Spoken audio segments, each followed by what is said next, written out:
Bonjour et bienvenue dans cette nouvelle bulle de conscience. Aujourd'hui, je vais vous parler d'émotions et plus particulièrement des émotions des enfants.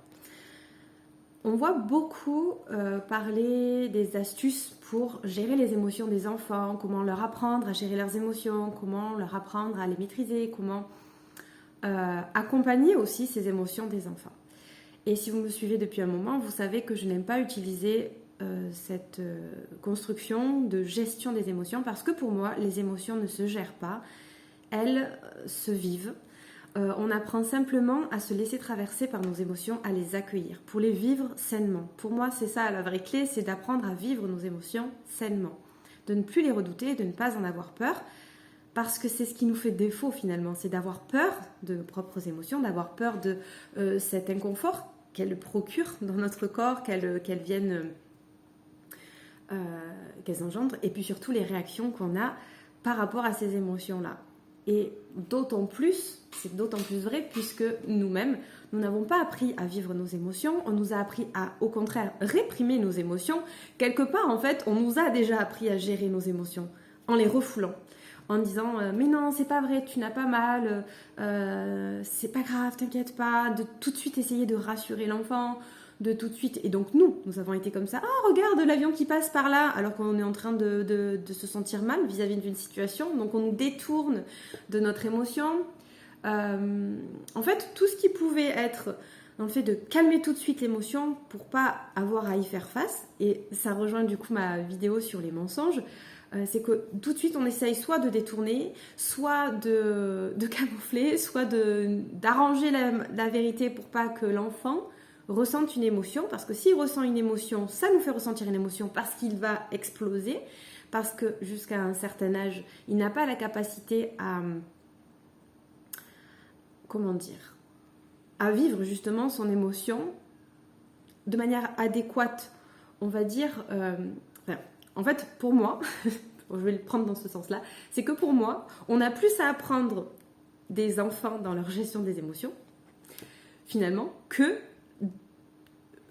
nous avons à leur apprendre. Parce qu'en fait, eux, ils se laissent traverser par leurs émotions. Eux, ils sentent la vague, là, comme ça, c'est cet inconfort qui arrive, ils le sentent et ils l'expriment.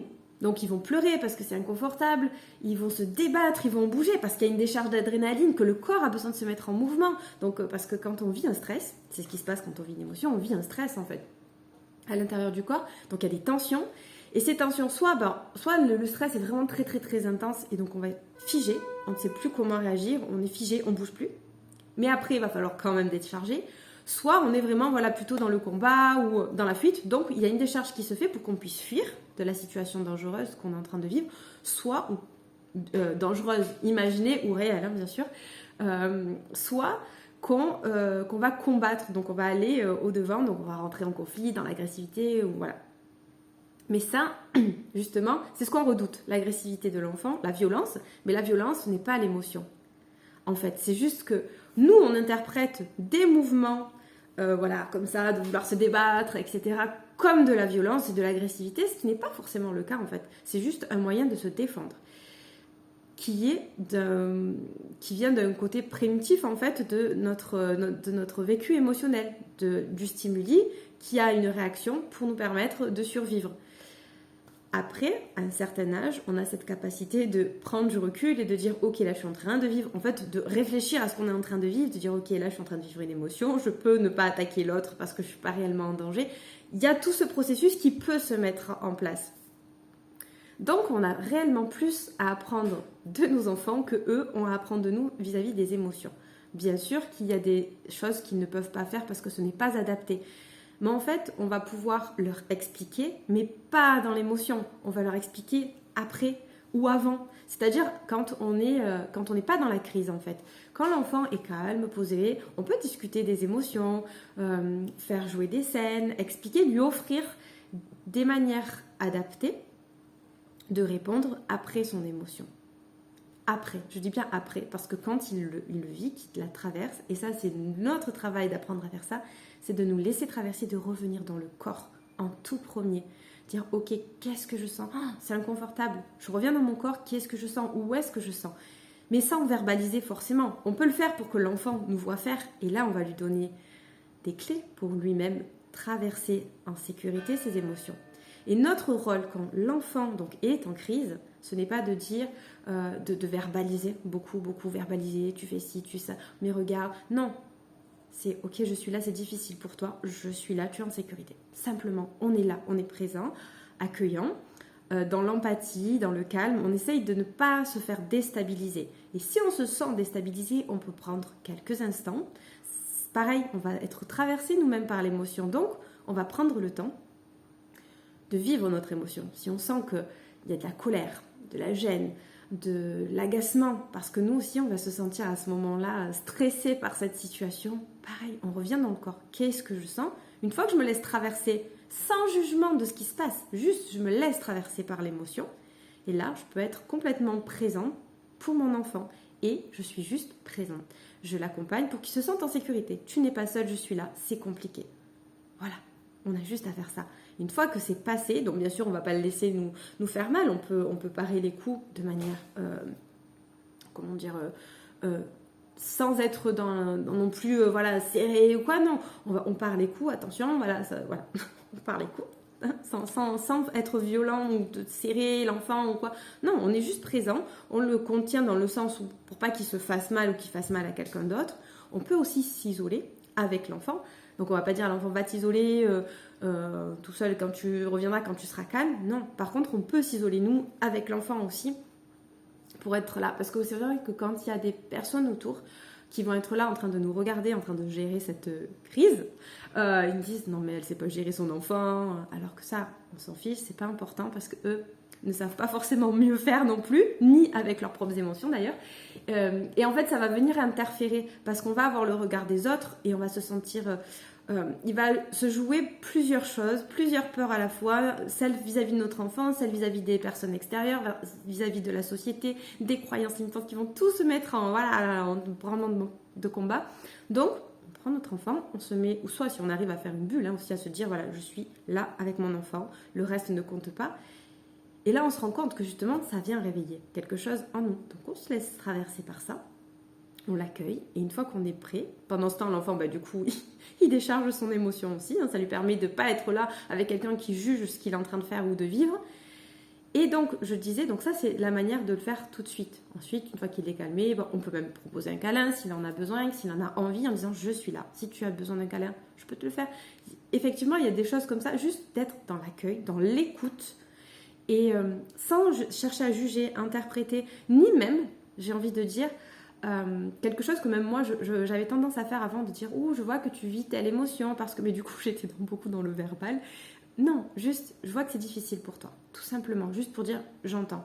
Qu'est-ce que ça fait dans ton corps? Observer, l'amener à revenir dans le corps pour déconnecter du mental, parce qu'en plus il n'a pas cette capacité, je le disais, jusqu'à 6-7 ans on le sait, de pouvoir s'extraire vraiment de cette situation et d'y mettre justement du raisonnement. Donc juste on lui offre de la présence dans son corps. Et en dehors de ces moments-là, là on peut verbaliser avec lui.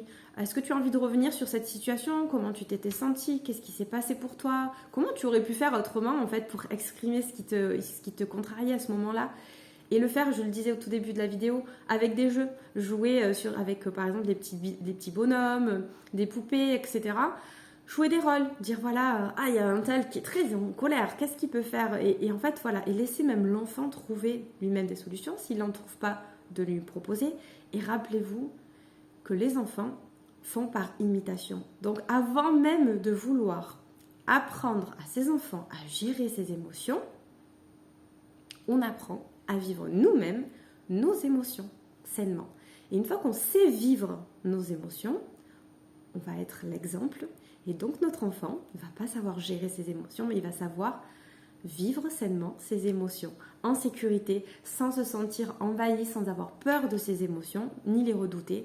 Il saura qu'elles sont là pour lui indiquer quelque chose, et tout simplement. Et donc, pour moi, c'est vraiment important, j'avais vraiment envie de revenir, il y a plein de choses encore à détailler sur ce sujet-là, mais j'avais simplement envie de porter votre attention sur ça, sur le fait que de vouloir gérer les émotions des enfants, c'est déjà premièrement parce que nous, elles viennent nous déranger, parce que nous n'avons pas eu le droit de vivre nos émotions, parce qu'aujourd'hui, elles sont encore difficiles pour nous à vivre. Et donc, on a du mal à accueillir et accepter celle de nos enfants, ou celle des enfants en général. Quand on entend un enfant pleurer, beaucoup de personnes sont très dérangées. Quand on voit un enfant être en colère, ça dérange. Alors qu'un enfant, tout comme un adulte, a le droit d'être en colère. C'est une émotion saine, la colère. C'est celle qui nous permet de préserver notre intégrité, et elle est saine. Ce qui n'est pas sain, c'est la violence, l'agressivité. Mais ça vient quand on n'a pas su vivre notre émotion. Parce que quand on sent la tension, la vibration de l'émotion qui est en train de nous traverser, on se recentre sur ça et on sait. Par exemple, à froid, comme je le disais tout à l'heure, c'est une chose que vous pouvez proposer à votre enfant, de lui proposer des alternatives, plutôt que d'aller taper sur quelqu'un, des alternatives pour décharger. Par exemple, il y a les relaxations dynamiques qui peuvent être intéressantes pour ça, pour les enfants, pour relâcher les tensions qu'il peut y avoir dans leur corps de manière saine pour eux et pour les autres, et safe aussi. Et donc il y a cette façon-là aussi, donc, de montrer comment vivre les émotions en dehors. Donc c'est vraiment un travail en amont qu'il y a à faire plutôt que dans le moment. Dans le moment, on essaye juste de ramener l'enfant à son corps, à ce qu'il ressent.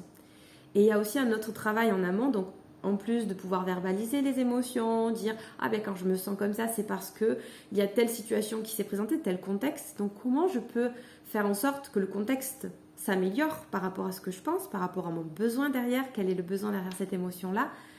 Ça, c'est notre travail d'ailleurs quand l'enfant est dans l'émotion, une fois qu'on a accompagné à ressentir son émotion pour qu'elle se libère, de l'aider à trouver le besoin derrière nous, chercher derrière le besoin pour pouvoir l'aider à satisfaire. Peut-être qu'il ne peut pas, il est frustré parce qu'il ne peut pas le faire de la manière dont il avait envie, donc la stratégie qu'il avait choisie et qui ne nous convient pas, de lui montrer d'autres stratégies possibles et qui soient acceptables pour tout le monde dans ce moment-là, pour sa sécurité, pour sa santé, ou, bref, peu importe le choix qui fait que nous ne pouvons pas satisfaire son besoin comme il l'a décidé.